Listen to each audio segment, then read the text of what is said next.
नीलेश जी, मैं आपकी राय ये कमोडिटी साइकिल पर भी लेना चाहूंगी क्योंकि पिछले पूरे महीने हमने देखा है वो मेटल्स के दामों में लगातार इजाफा ही देखने को मिला, जो क्लियरली कुछ कंपनियों के लिए बेहतर साबित हुए, लेकिन कुछ के लिए आगे मार्जिन्स के तौर पर भारी पड़ सकते हैं।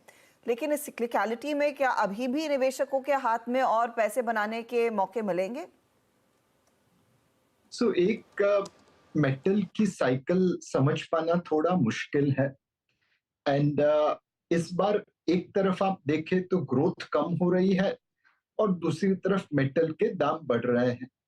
यह स्पेक्यूलेशन है, डिमांड सप्लाई है, जियोपॉलिटिकल रिस्क है, इसका अंदाजा लगाना मुश्किल है।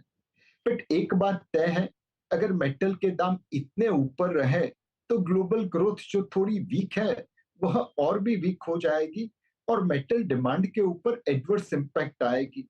तो हमारा मानना यह है कि इस वक्त मेटल क्षेत्र में जिस प्रकार के कमोडिटीज के दाम बढ़े हैं, चाहे कॉपर हो, स्टील हो, एल्यूमिनियम हो, वहां पे थोड़ा प्रॉफिट बुकिंग का समय है। साइकिल कब टर्न होगी किसी को पता नहीं है, बट इस लेवल पे मेटल प्राइसेस को सस्टेन होना थोड़ा मुश्किल लगता है, looking at the global growth.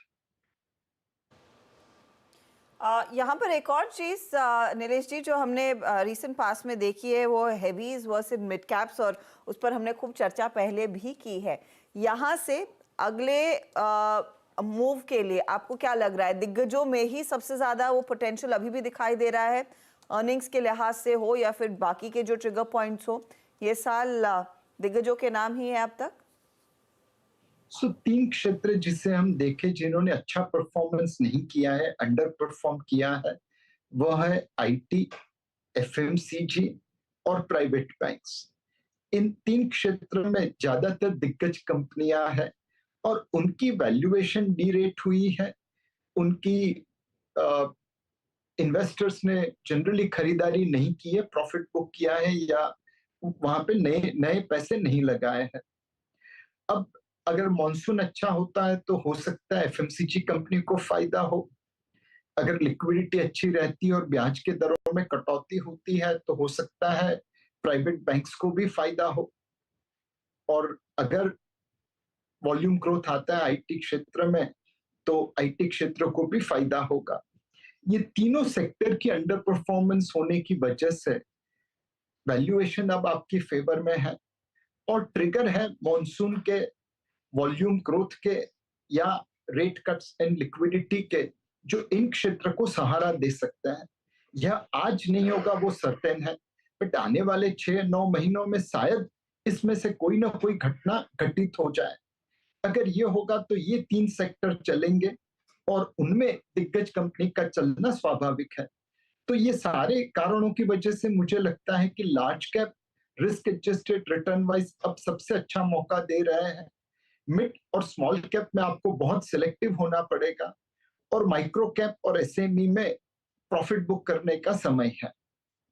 कि आपका व्यू कंसिस्टेंट रहा है। एक आखिरी सवाल मेरी तरफ से, वोडाफोन आइडिया का एफपीओ आया और एक ऑब्वियसली स्टॉक स्पेसिफिक सवाल नहीं है मेरा, लेकिन मैं एक बहुत जनरल सवाल पूछ रहा हूँ आपसे। एक 18,000 करोड़ के एफपीओ पर 1.25 लाख करोड़ की बोलियां, ये क्या बता रहा है आपको? क्या ये एक सेक्टर में कॉन्फिडेंस है कि जो इतना बड़े सिर्फ एक होप ट्रेड पर लोगों ने इतना पैसा लगा दिया, या फिर ये भारत की ग्रोथ स्टोरी पर एक कॉन्फिडेंस है? और इस स्पेस में अब आपका क्या व्यू है? अनुज भाई, इंडिया में आप जो भी कहे उसका ऑपोजिट भी आप प्रूव कर सकते हैं। तो इस ट्रेड में कई लोग आए हैं जो टेलीकॉम क्षेत्र पे बुलिश है। उन्हें लगता है इलेक्शन के बाद टेलीकॉम आरपूस में अपवर्ड रिविजन होगा एंड उस वजह से टेलीकॉम कंपनीज को फायदा होगा। कुछ लोगों ने कंपनी स्पेसिफिक कॉल लिया है कि ये कैपिटल इन्फ्यूजन की वजह से उनकी सेकेंड इनिंग चालू होगी एंड सरकार भी कह रही है कि हमें भारत में ड्यूओपोली नहीं चाहिए, कम से कम 3-4 कंपनीज चाहिए टेलीकॉम क्षेत्र में। तो हो सकता है कोई ना कोई कंसेशन मिलेगा, कोई ना कोई बेनिफिट मिलेगा, कोई ना कोई पॉलिसी चेंज होगा जो इस कंपनी को बेनिफिट होगा। तीसरा, कुछ ऐसे लोग हैं जिन्होंने देखा होगा कि भाई ये 10 रुपए का स्टॉक है, चलो निवेश कर देते हैं, देखी जाएगी क्या होगा। तो मेरे हिसाब से अलग अलग प्रकार के लोग अलग अलग व्यू से इस कंपनी में आए हैं। मैं आशा रखता हूं कि समझदार लोग ज्यादा आए होंगे, मोमेंटम चेजर्स कम आए होंगे। नीलेश जी बहुत बहुत शुक्रिया हमारे लिए समय निकालने के लिए। It's always a pleasure speaking to you sir.